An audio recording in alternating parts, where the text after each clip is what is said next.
So the Kenya Revenue Authority, believe it or not, they've not extended VAT refunds to manufacturers, to players in the manufacturing sector. You see, there are some industries which are which qualify for VAT refunds because of tax exemptions on select, like if you're buying machinery, if you're buying what, because then you're going to, or they're going to get the VAT from the consumer, from the end price, from the consumer price. So cumulatively, they're supposed to be getting, tax exemptions.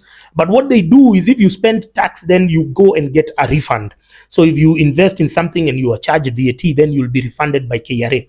Now, this is the stupidity of KRA, because you can't get the refund, or you can't balance it out on your tax returns, on your income tax returns, on your whatever you're filing with KRA after your financial year has ended. So you can't balance it off there. You have to first submit that, and then you submit these other, and then you wait for them for refund. So from September last year, they've not extended. The people, companies are shutting down. People are not being paid their salaries because KRA is refusing to grant people their tax refunds. And you'll never hear the media talking about this. In fact, you'll hear even the MPs when they are making their statements, they're saying, Kenyans, you're being hard on us. Kenyans, you don't want to comply. You don't want to support the new government to realize its potential. Listen, this is money that is stuck in KRA, money that should be in circulation, money that should be in the economy. You're suddenly wondering why there is no circulation of money. Because now even the companies who are owed money by KRA, and I'm telling you, this is in the billions. This is in the tune of billions. This money is stuck somewhere. KRA is just looking at it in the bank, instead of extending it back to the manufacturers, so that the money can be in circulation. And this is the same KRA that extended tax waivers for based on a non-existent law to companies who are importing cooking oil. Now, you saw that scandal the other day involving Moses Kuria. And then we hear that Communications Authority of Kenya chairman, Mary Wambui, someone who is phenomenally rich. She's so liquid, she's so wealthy, she's a billionaire, has no factory, is not an entrepreneur, inventor of repute, has nothing to show other than the fact that she's a tenderpreneur. Now, let me tell you some of the things tenderpreneurs. Like, I hear she's the one who supplies the military with uniforms, the police with what. Now imagine if those tenders were handed to local tailors, to people who connected to the local economy. Can you imagine how much that money would be circulating in the economy? Because people, anytime we criticize these rich people, people are always telling us, oh, you're just jealous. You're just, like the other day I spoke about a certain supermarket owner. He's praised and worshipped everywhere, especially the pastors, the bishops. They are at his beck and call. He controls them. But I was telling people, but when I first told people that I don't like this guy, first of all, is the source of his wealth. You look at his wealth, everything is imported. Everything that he's selling in his supermarket is imported from China, from what? Even the utensils which are made by our local juakalis, he's never made any attempt, not just him, but many other people who are all these supermarkets. They have no touch with the local manufacturer, local cottage industries, which is why I was telling you there is this website called dukanda.co.ke where you can go and meet, people, cottage industries, people who are making honey, people who are making just small stuff, people who are selling their stuff. Our supermarkets ideally should be having a Kenya corner, a small, like the way they have corners for liquor, they should be having a Kenya corner where they are supporting cottage industries, but they don't. These guys are not on record. For instance, that particular one I was talking about has no record of supporting any initiative, any CSR initiative in the community. The only thing it does is contribute to churches, which is good, because I was seeing David Ndii talking about how Murkomen went to open some church in Kapchorwa, some AIC church in the Bundus, in the village, and they've built a massive establishment. Now, these church guys are always concocting fictitious projects to keep their congregants in a cycle of fundraising. So they always concoct a project so that you can always be raising money. Oh, you're building an annex. Oh, we are extending this. We are doing what?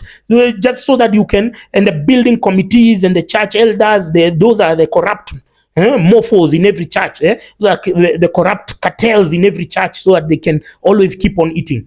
But out of all of that, out of all the money raised, out of all the churches built in Kenya, to the tune of trillions probably, those guys have never built hospitals. Because they don't see like they'll get old, they don't see that they'll get sick.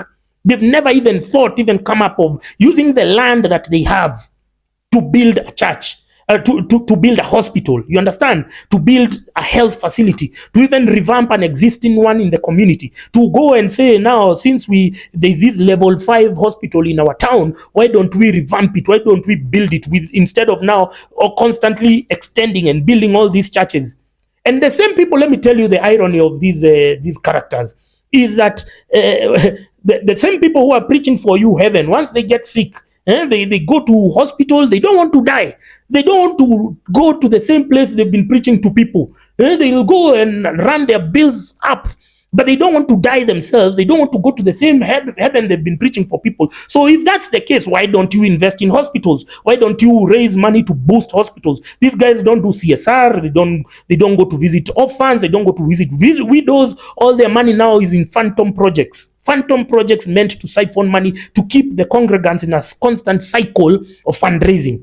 You see, this is the stupidity that is with especially the older generation of Kenya. Age is no longer a measure of wisdom. The older people are getting, the more stupid and dumber they are getting. We have nothing to look up to these people. These old bastards just embezzling money, just investing in vanity.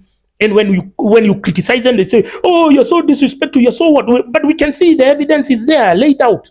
Yeah? So this is how this country has been run by morons. You can hear that KRA is not refunding. And the people we are praising, the people we are celebrating are tenderprenuers, are importers, people who are not adding any value to the economy. They are adding value to China, to Turkey, to Indonesia, to God knows where else they import their products. And those are the people who are being given tax exemptions. The companies associated with Mary Wambui and Moses Kuria, the people who are bringing in sugar. You saw the story of the poisonous sugar the other day in market, in circulation. Who are the people? The same names are still appearing in those scandals. You hear Moses Kuria, you hear the chairman of KRA, Anthony Mwaura. You understand? And the same KRA is not refunding people who are in actual enterprise, people who are employing the masses, people who are delivering jobs, they are delivering support to the economy. You're ready to extend the same gestures to people who are importing, to the people now who will appear in the newspapers, who owns Kenya. You know the media, how they praise people. They call people with phantom enterprises, people who have no known industry, no known businessman, business tycoon, billionaire businessman, Kamlesh Patni, yet he's just a thug. I used to, there was one time I went for a funeral and Jenga Karume was talking, the late Jenga Karume. We used to call him what? Mwananichi. Mwananichi comes there and tells us a story. He's a billionaire of repute. And then he tells us, oh, I used to sell Chaco.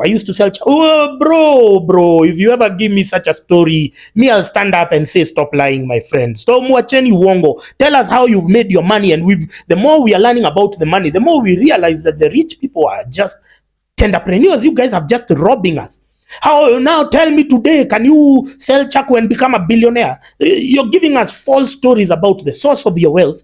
And then you know all the rich people, you went to school here, what, and then suddenly there is a blank space, and then afterwards you are a billionaire, and then you start coming to tell us, oh, I used to sell Chaco, oh, I used to hawk shoes. Rubbish! Tell us where you stole the money. You're just laundering money for people. You're just doing what? And those are the people. Those are now the businessmen who are elevated and foisted by our media, by our church. They are the ones who sit there in front. They are the ones who call the shots. They are the And then now they have their offshoots now in the church committees, and then all they are controlling and calling the shots, so that you are always in a constant cycle of fundraising. And those are the people now we celebrate. to the extent that KRA is extending tax waivers to tenderprenuers and not the manufacturers, not the industrialists themselves. This country is messed up.